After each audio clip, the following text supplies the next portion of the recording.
Йоу! Няма начин! Чуй, Пейчи, Франки, часа по физика си правя нещо мое, а Роби пръска с мрак и мисли, че е готин. Например, якица и си по-добре ги дай на баба. Баба! Аз казах... секунда. Още мисля.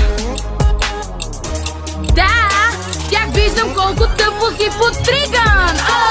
Бива ни в разплатата, дори след време. Връщаме си тъпка, но не ни дреме. Това е песен за разплатата.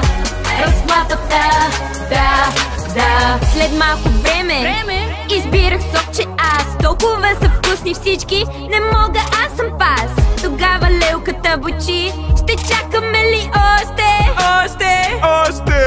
Аз казах... Чакай малко. Спокойно. Я слушай, не съм поръчвала чаша с твоето мнение. Бива ни в разплатата, това сме най-добрите. Дори след време ще ти дърпаме ушите. Това е песен за разплатата. Разплатата, да. На седмицата в края изпускаме пара, нямаме тревоги, тази лелка ни се кара и казва: не сте ли стари да играете в парка? А ние... почакай! Не тръгвай! А ти си... Бива ни в разплатата, сега пресмятаме, най-доброто следва. Тя живо дори да чакаме. Това е песен. Много внимавай, защото ще те погнем всяки реплики. И няма мърдане.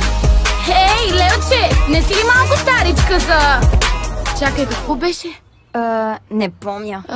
Пропиляхме си живота.